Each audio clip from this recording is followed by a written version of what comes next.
Hello, and welcome to MTG Another Look. These are cards that you should take another look at. Don't forget to like and subscribe to help the channel. Thank you.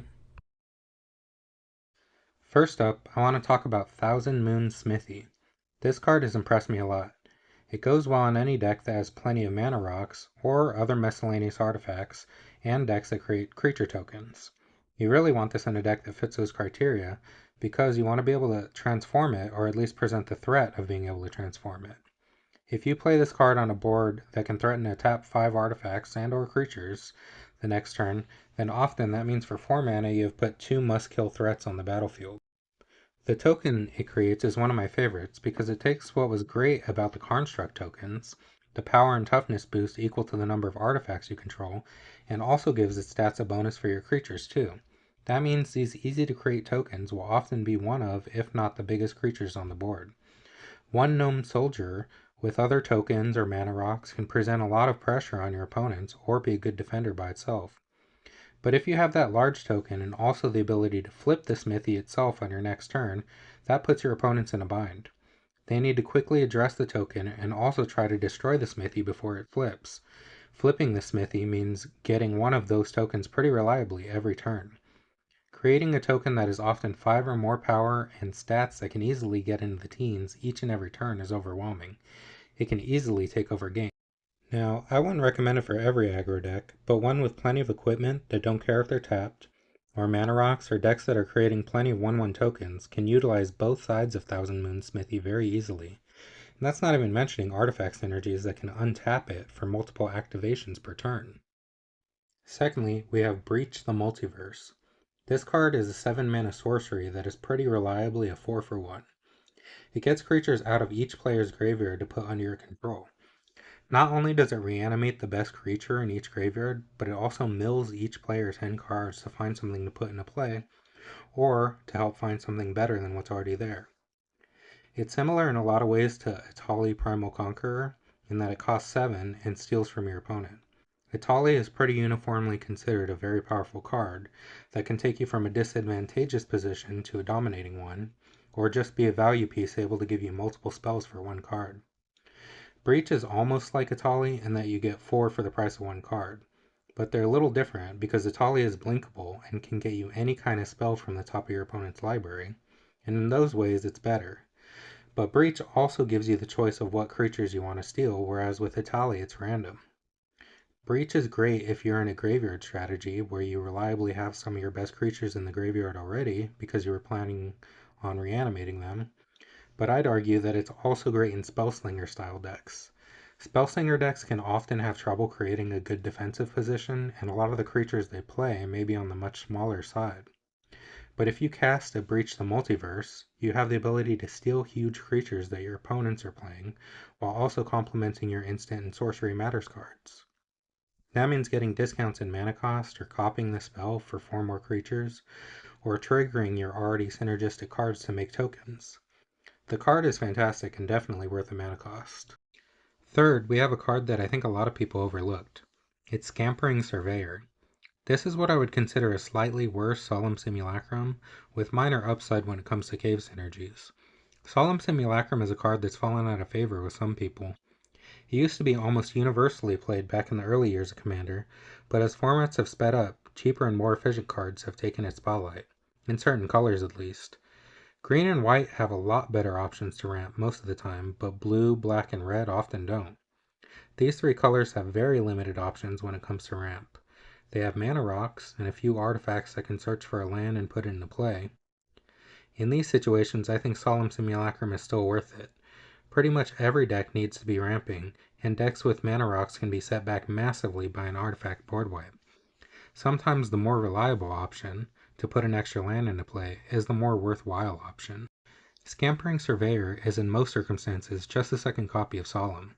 The stat difference is negligible, and just using it in a deck to search out another basic can be very useful. But it is also able to search out caves. I don't think caves have made a big splash yet, but there are 2 that can be worth it. Those are Pit of Offerings and Echoing Deeps. Pit of Offerings is a less strong Bojuka Bog for decks that don't play black. It's a second copy of Graveyard Hate on land after Scavenger Grounds. I think it should be seeing more play as well. Graveyard interaction is something that's needed in pretty much every deck, and the free options that come on lands are some of the best options, with a smaller opportunity cost. Instead of including a non-land card that can be dead sometimes, having the ability on a land to snipe some important things in your opponent's graveyard can help without interrupting your game plan. Echoing Deeps is another interesting land that can be pretty useful. If you're milling yourself or playing utility lands that sacrifice themselves or lands that destroy your opponent's important lands, it may be worth an include. Copying an opponent's Cabal Coffers or Field of the Dead can be game-breaking. These are powerful, commonly played lands that you and your opponents will have a pretty big incentive to keep off the battlefield, and using these lands' targeted status to copy from a graveyard can help you gain a huge advantage. Fourth up is Flame of Anor. Flame of Anor is a powerful modal card because 2 out of its 3 modes are pushed. Drawing 2 cards for 3 mana at instant speed is good, and a bit uncommon even nowadays. Recently released was Quick Study, an instant speed draw spell, which is in a generic card advantage sense able to compete with Thirst for Knowledge and its offshoots. I would say there are about 4 playable versions of this effect, and only a couple that you could generically slot into any deck to help smooth out your draws. Flame of Anor is one of those cards. All it asks is that you're playing red and blue, and it gives you a very playable card with the first mode. But what if it could double as removal? It also gives you the option of dealing 5 damage to a creature, which is a big deal.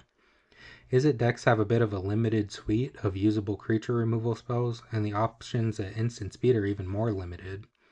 A lot of the burn just doesn't cut it with the high toughnesses you're expecting to see in Commander, and almost every removal spell at 3 mana or less that can hit those large creatures just trades the threat for a different one.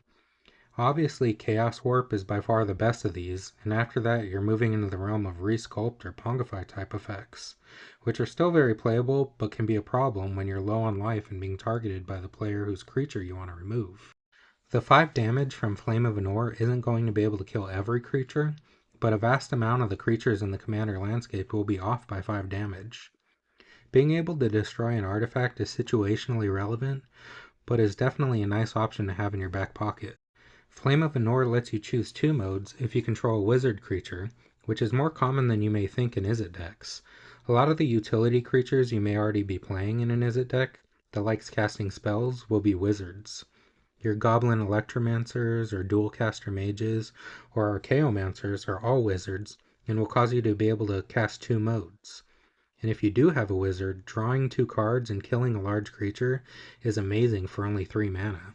And that's not considering the ease with which Izzet Spellslinger decks copy spells. Copying it once means 4 cards and 2 destroyed artifacts and or creatures. Flame of Anor is an amazing value card that fills a hole in Izzet's dodgy removal lineup. Fifth is Galadriel's Dismissal. Galadriel's Dismissal has really impressed me with its flexibility and being able to do something that very few cards are able to do. The most obvious and common use is being able to protect your creatures from any kind of board wipe. Phasing out multiple creatures is a very powerful effect that prevents your board from being obliterated by exile and bounce effects, something only phasing can do. Farewell and Cyclonic Rift are 2 overwhelming and very commonly played cards that there is almost no recourse for. Most decks that are not white or blue have pretty much no way to prevent taking the brunt of these spells and having to start over from square one. Phasing will keep your creatures on the table and ready to attack whatever player was relying on removing the board. And Galadriel's Dismissal has the flexibility to be played for only 1 mana and protecting your Voltron strategy or targeting another player's Voltron strategy. It can also be cast with Sunforger, and the kicker cost can still be paid if you search it up and cast it that way. All of that is great already, and a lot of people will already know that phasing and being able to protect your board is amazing. But the reason Galadriel's Dismissal is such a bombshell is having the ability to phase out all of one opponent's creatures. It can remove every blocker for a turn, and in some situations win you the game on the spot. The flexibility to be played early or late with different modes and the ability to win the game by removing any roadblocks is similar to the aforementioned Cyclonic Rift. And this ability to make all of your creatures unblockable to 1 player is something that aggressive decks will often have a problem with. A lot of times you build up a good board and your opponent does too, and you have to find a way to break through the stalemate. Wrathing the board won't fix the problem. Vanishingly few cards can remove only your opponent's problematic blockers to attack through. This card allows you to do that. Galadriel's Dismissal does everything a creature-based deck that wants to win through combat damage needs. It protects your board and helps you seal the win by removing blockers. Not a lot of cards have that kind of power. I want to say thank you to everyone that joined me today to discuss some cool commander deck options. What do you think of these cards? Are they worth a shot in one of your decks? Let me know in the comments and join me next time to take another look. Have a great day.